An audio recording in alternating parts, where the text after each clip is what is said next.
Idol!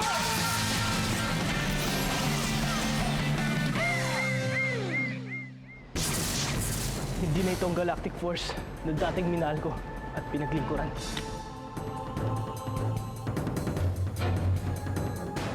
Nag-aalinlangan na si Galian. Ayokong umabot sa puntong pumanig muli siya kay Zion. Kailangang maisagawa ko ng misyon ko kung gano'n. Anong misyon ang tinutukoy ninyo?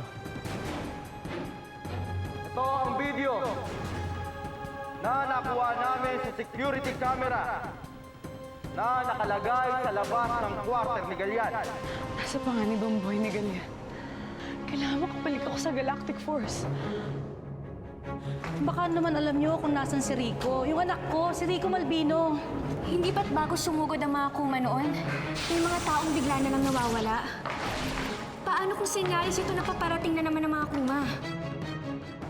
Ang bagong pinuno ng mga suko.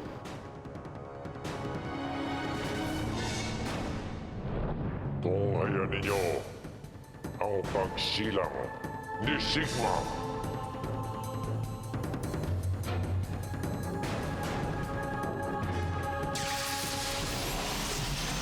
Ngayong gabi sa Zydon.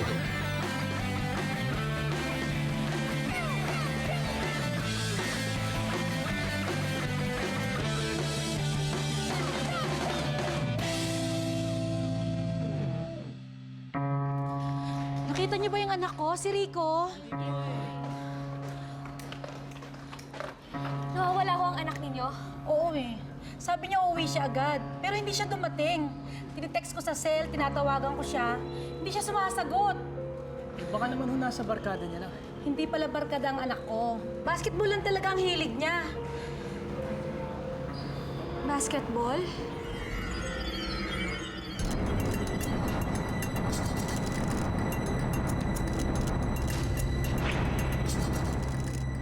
Alexis! Kuya! Alexis! Kuya! Sumama kayo sa amin.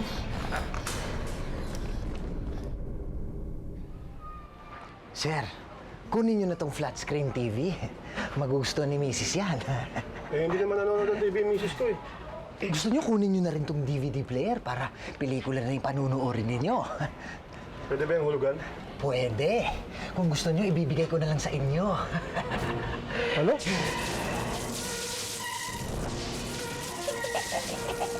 Sige, kukunin ko ang TV at ang DVD player. Kukunin ko na itong washing machine. Basta sa akin tong rep. Akin na lang itong laptop. Inyo na.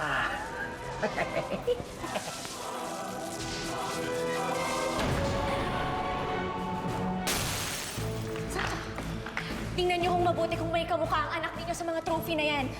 Ano? Ami, Paano kung ginawa na namang trophy ng mga kuma ang mga basketball players? Naiintindihan mo ba kung anong pinagsasasabi mo? Ma! Diyos ko! Rico! Ano saan ka galing? naman nakakaya, daming tao. Saan ka ba nang galing at hindi ka umuwi agad? Pinag-alala mo naman ako. Okay naman ito, parang sandali lang ako nawala eh. Ngayon mo sabihin umaatake na naman ng mga kuma. Ewan.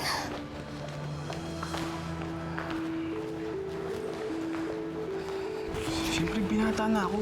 Naku, pinag-alala mo ako ng gusto.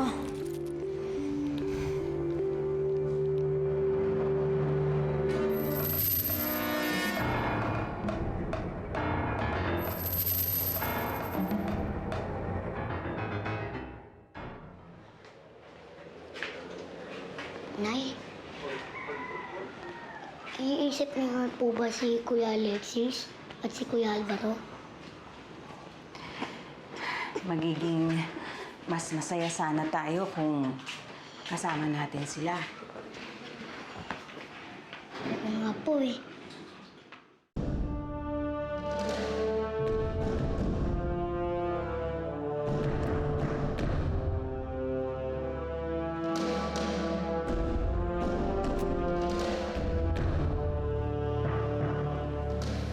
Maayos bang nasimulan ang plano? Naikalat ko na ang mga appliances. Pati ang mga tabatillo chips, nakalat ko na rin! I've turned the players into Kuma soldiers.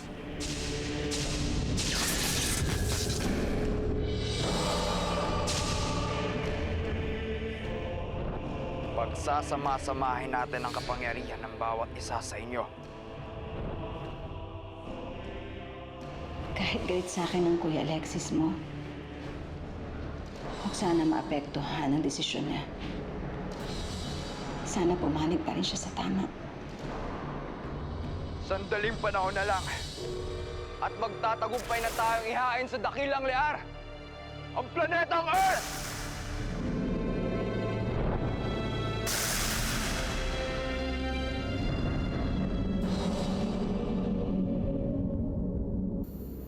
Napakabait ng iyong ina, Galian. Siya pang nag-aasikaso ng ating kasal. Mapalad ka sa pagkakaroon ng inang kagaya ni Armida.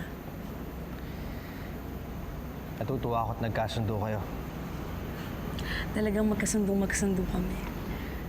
Nagustuhan niyo ba ang disenyo namin ng ilaw? Oo naman.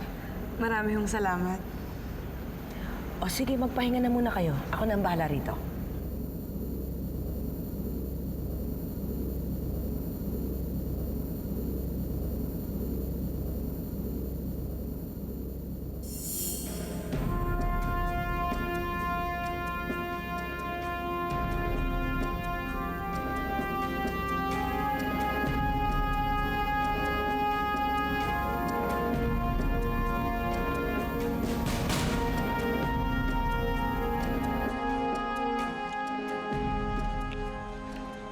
Nawawala si Ate Carmela.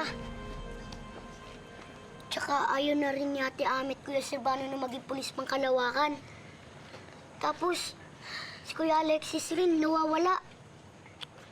Pati si Kuya Galian, hindi na bumabalik. Buti na lang, di pa sumusugod ang mga Kuma. Pag sumugod sila, kaya ba natin makipaglaban ng tayo lang? Masyado silang malaki at malakas para sa atin. Siguro naman hindi tayo papabayaan ni Pinunong Armida. Mga bata pa sila. Kahit may kapangyarihan loob sa kanila, hindi natin maaaring isa lang ang mga Zaito Kids sa laban. Pero ina, kaya kong makipagtulungan sa mga bata. Hindi na kayo buo bilang Zydo Squad, Galian. Paano ka nakakasigurong hindi mapapahamak ang mga bata kung ganyang kulang na kayo? Hanggat kaya kong maglingkod bilang isang Zydo, gagawin ko. Pagtutulungan namin ng mga Zydo Kids ang laban sa mga Kuma.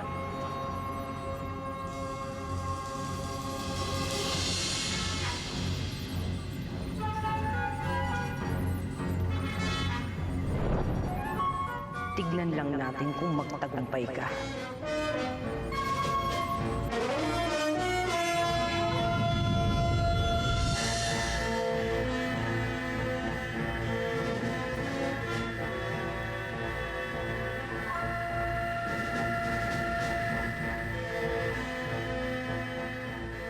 Autopilot activated.